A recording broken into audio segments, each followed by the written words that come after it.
Fala aí, Flávio e Gustavo. Vou fazer uma demonstração rápida do sisteminha do Luke Manager. Estou abrindo o Chrome aqui. O endereço, né? Localhost 8080. No caso aí vai ser só Luke Manager quando estiver no servidor. E aqui o menu tem três opções apenas. Eu vou direto ao ponto. Obviamente eu ainda não embonequei o sistema, né? Tem que dar uma melhorada no visual, no design. Mas vamos para a tela principal, depois eu vou mostrando as outras telas, tá? Bom, desse lado esquerdo aqui eu escolho a versão de apoio. Vamos supor que eu queira usar como versão de apoio o Luke 2015. Então ele me lista todas as categorias do Luke 2015. Vamos supor que eu queira trabalhar com a palavra amor na versão 2019, que é a versão atual, né? Então eu quero comparar com love no Luke de 2015.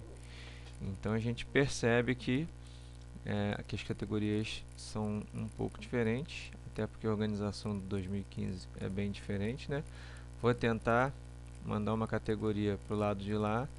Ele não vai deixar porque ela não existe, tá? Ó, categoria 81 Affiliation não existe para a versão do Luke, para a nova versão do Luke, que é de 2019, né? Não existe por quê? Porque ela foi baseada na versão de 2007, tá? Então você deve cadastrar lá na tela de categorias, isso a gente vai fazer posteriormente, né? Utilizando numerações a partir de 500. Isso é só para a gente não gerar conflito, né? Eu poderia ter colocado autoincremente, mas não achei que valia a pena, tá? Pois existem categorias com descrições diferentes e numerações iguais. Às vezes a categoria ela até não existe a descrição, mas aquele determinado código reservado para ela já está sendo usado na versão atual, então tem que ter cuidado com isso. Quando eu arrasto para lá e para cá e o mesmo nome e códigos diferentes, ele mesmo ajusta já para o 2019, né? Mas quando não existe, realmente a gente precisa voltar para a tela lá para cadastrar. Se eu tentar mandar uma categoria que já existe, bio, por exemplo, ele avisa, tá? Ó, já existe, já está relacionada à palavra amor. Posemos, isso vai acontecer com todas aqui, tá? Drives, ó, a categoria drives não existe para essa palavra. Vou pegar uma outra palavra aqui, por exemplo, ó, drives.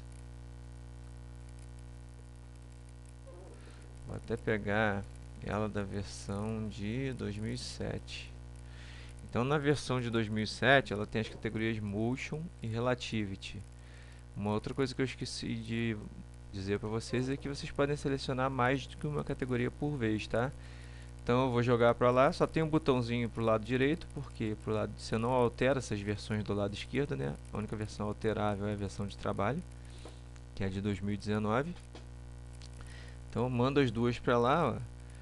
E essas categorias existem na versão de 2019 com uma codificação diferente da codificação que existe na de 2007. Mas quando eu jogo para cá, ele já verifica, ele já foi lá no servidor com uma requisição Ajax, já verificou e já trouxe aqui com o código certo, tá? Então, sem problemas.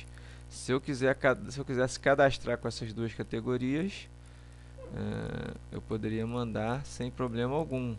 Inclusive eu vou fazer isso, tá? Vou enviar, ó, palavra amor. Estou enviando essas duas categorias novas, ó, palavra alterada com sucesso. Vou trocar a palavra aqui, né? Vou voltar com a palavra amor e ela vai vir com essas duas categorias que a gente acabou de cadastrar, que é Relativity e Motion. Como elas realmente não têm que existir, então eu vou remover essas duas e agora eu vou enviar de novo para voltar ao estado como estavam, tá? Beleza, palavra alterada com sucesso. Escolher a palavra amor de novo e ela volta com aquelas mesmas categorias sem motion e relativity. Ok? Então aqui, se eu quiser ver as categorias de uma palavra específica, de uma versão específica, eu tenho que digitar essa palavra no autocomplete. Se eu apagar, aparece todas as categorias da versão que eu escolhi. Se eu quiser a versão 2015, por exemplo, muda um pouco as categorias, tá vendo? Se eu quiser de uma palavra específica, né, eu escolho a palavra e aí ele traz as categorias. Mesma coisa do lado de cá.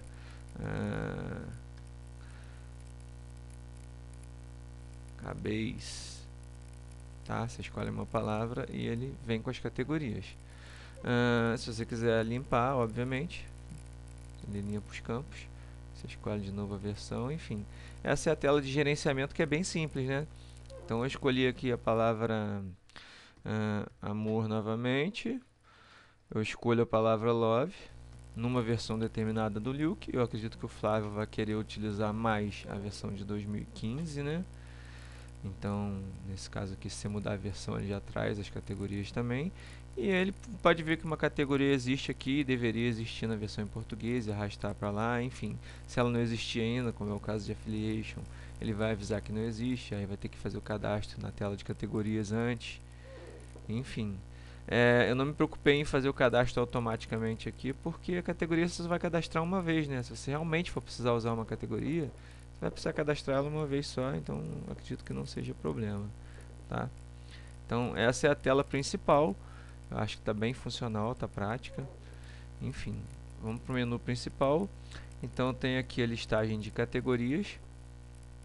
Eu botei paginado, página 1, 2, 3, por aí vai. Você pode ordenar, tá? Clicando aqui no título, ou pela descrição, ou pelo ID. Você pode também pesquisar, né? Todas as categorias que começam com a palavra P. PR. E aí vai, tá? Você vai filtrando também. Então tem essa opção de você navegar aqui, tá? Você pode, por exemplo, alterar uma categoria. Você vai clicar aqui, ó, Relig. Eu vou botar Relig 2, só para dizer que eu alterei, né? Categoria alterada com sucesso. E aí quando a gente olhar o Relig aqui, ó, já está como Relig 2, né? Vou mandar alterar de novo e vou voltar para o que era antes, obviamente, né? Beleza, alterada com sucesso. Se eu tentar remover qualquer dessas categorias aqui, como já todas elas já estão vinculadas a palavras, ele não vai deixar. Se fosse uma categoria nova, ele até deixaria. Como é vinculado, ele não deixa. Houve um erro. Ao excluir a categoria 3, ao excluir a categoria 3, essa categoria está vinculada a uma ou mais palavras e não pode ser excluída. Ou seja, eu não posso excluir nenhuma dessas que já constam. Se eu criar uma categoria nova, vou botar um ID aqui, 505, vou botar XXX, sem fazer alusão a nada. Cadastrei essa categoria, vou na lista de categorias de novo, né? Ela provavelmente está na última lá, nem preciso procurar. Então está aqui. Se eu quiser remover, ó, categoria removida com sucesso. Se eu for lá para a última página de novo, ela já sumiu, não tem mais XXX, né? Tá? Então, bem simples. O cadastro de palavras é bem parecido com o cadastro de categorias. Mesma coisa, tá? Só que tem mais palavras, né? Olha, 127.145 registros. Então você pode ir para a última página, por exemplo, ou pode ficar carregando de página em página. Pode fazer uma pesquisa, né? Dependendo dos termos, enfim. Você pode navegar pelas palavras aí e alterar uma palavra ou não. É a mesma história, tá? Nesse caso aqui a gente não consegue alterar o ID, isso vale para a categoria também, né? Eu não deixei alterar. Até para não ficar... Eu podia até fazer um update cascade, por exemplo, né? Para atualizar em cascata, mas eu acho que começa a dar permissão demais e bagunçar demais, tá? Então, poderia aqui, mas eu vou... Poderia alterar, mas eu não vou fazer isso, tá? Remover a mesma coisa. Vou tentar remover uma palavra que está vinculada com uma categoria, ele não deixa, né? Houve um erro, a palavra de ID 3 já está vinculada a uma ou mais categorias e tal. Então é isso. Depois, isso aí vou fazer de uma maneira bem rápida. Eu vou colocar uma terceira coluna aqui mostrando as categorias a que cada uma dessas palavras está relacionada, que vai ficar legal. Embora isso possa ser visto na tela de gerenciamento, tá? Então, para as alterações, eu só disponibilizei alterações para a versão de 2019, porque as outras são simplesmente para consulta, então elas vão ser consultadas lá na tela de gerenciamento. Beleza? Bom, o sistema é isso. A base de dados é toda, né, em MySQL, eu botei regras de restrição. Você não pode, por exemplo, cadastrar uma palavra que já existe, por exemplo, eu vou cadastrar a palavra aba. Tá, não houve retorno aqui, que eu tenho que consertar essa mensagem, mas ele já dá o erro aqui, ó. Erro, salvar essa palavra, ela vai com 0 porque o ID auto-incremente lá, né? No servidor que ele vai gerar um ID para a palavra, diferentemente da categoria. Está dizendo que houve, né, entrada duplicada para essa palavra, então realmente não pode ser feito. O mesmo vale para as categorias. Vou cadastrar uma nova categoria, categoria UI. Vou botar um ID qualquer aqui, 5. Mas ele não vai deixar. Problemas ao cadastrar a categoria. Essa categoria já tem entrada, né? Entrada duplicada para essa categoria. Bom, então o banco de dados está feito em MySQL. Eu tenho só as categorias. Aqui eu não guardo versão, porque as categorias de 2007 são as mesmas para a versão em português e em inglês. 2019 nós só vamos ter a versão em português e 2015 só existe em inglês, então não precisa discriminar. Aqui as palavras, né, do dicionário em inglês de 2007, o de 2015 em inglês, e as versões em português. E essas tabelas são tabelas de relacionamento, né, palavra-categoria, por exemplo. Ela diz a palavra, o ID da palavra, a categoria, o ID da categoria que essa palavra se relaciona e o usuário que fez a última alteração. Nesse caso aqui o usuário 1 é Flávio, eu deixei como default, tá? Depois eu vou sofisticar mais o sistema para quando o Flávio logar, as alterações dele ficarem gravadas com o ID dele. Quando outra pessoa logar, se tiver algum ajudante, né, fica também com o ID dele. Depois a gente pode ver o que cada um fez, até para saber, ter um controle melhor disso daí, tá? Depois eu vou controlar isso com login, sessão, filtro, enfim.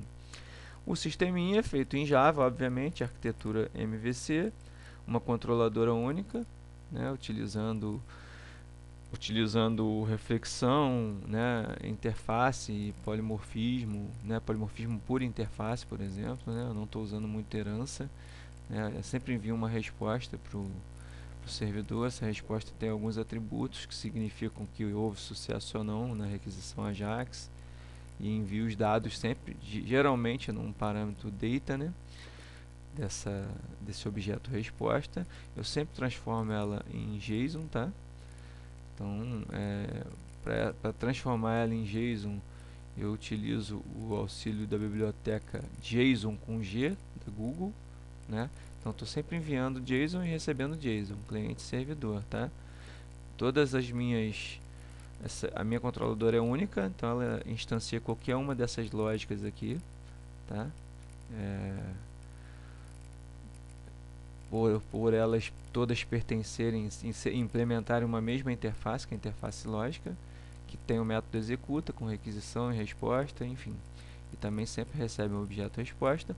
Vou dar só um exemplo de uma das minhas lógicas, né?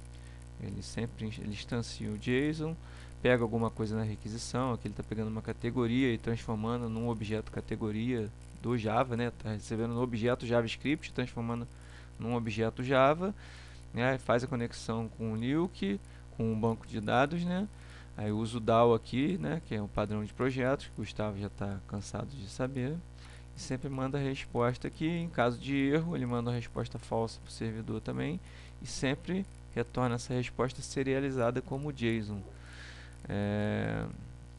Na parte aqui do cliente, tudo feito com HTML limpo, JavaScript, né? Tudo com requisições AJAX. Então, tudo que eu estou enviando aqui é feito através de requisições AJAX, né? Todas as operações, então para não precisar ficar recarregando página. Enfim, não vou entrar muito em detalhes não, mas é isso. Espero que vocês gostem, que vocês achem fácil de usar o sistema, né? Eu achei bem tranquilo e rápido. E vamos ver agora aí o Gustavo botar isso no servidor para o Flávio começar a trabalhar. Falou? Valeu, gente. Abraço.